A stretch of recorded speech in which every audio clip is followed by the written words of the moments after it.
அன்பான விஜய், தளபதி விஜய், எங்களோட முதலமைச்சர் திரு ஜோசப் விஜய் அவர்களுக்கு மனமார்ந்த நன்றிகள்.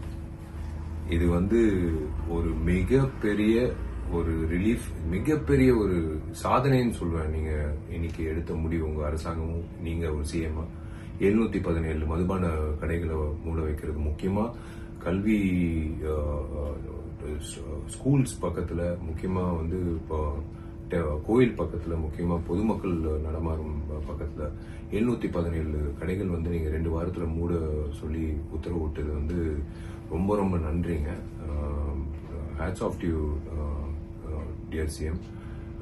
ரொம்ப சந்தோஷமா இருக்கு. ஏன்னா இன்னைக்கு இது இந்த விஷயம் கேள்விப்படும் போது ஏன் அவ்வளவு சந்தோஷமா இருக்குன்னா, கண்ணால நிறைய பேர் பெண் குழந்தைகள் அந்த ஹாரஸ்மெண்ட் தாண்டி அவங்க வீட்டுக்கு போகணும். ஏன்னா டாஸ்மேக் சில இடத்துல டாஸ்மேக்கை தாண்டி தான் அவங்க பஸ்ல இருந்து இறங்கி பஸ் ஸ்டாண்ட்ல இருந்து அவங்க வீட்டுக்கு போகணும் அப்படின்னு நிறைய பேர் கேட்கும்போது, இது யாரோ ஒருத்தர் மாற்ற மாட்டாங்களான்னு அப்படின்னு நானே நிறைய முறை யோசிச்சிருக்கேன்.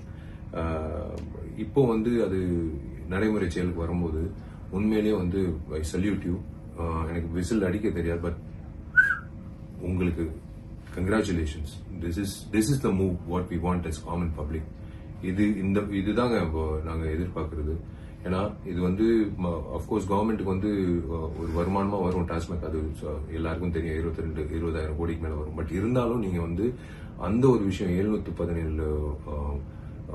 மதுபான கடைகள் நீங்க மூடுறது ஒரு மிகப்பெரிய ஒரு ரிலீஃப் கொடுக்கும், சந்தோஷம் கொடுக்கும் எத்தனையோ பேருக்கு, பொதுமக்களுக்கு, பெண்களுக்கு, முதியோர்களுக்கு, எல்லாருக்கும் இது ஒரு பெரிய வரமா இருக்கும். ரொம்ப ரொம்ப நன்றி சிஎம் அவர்கள். God bless you and please keep going, marching ahead like this for the public. Thank you.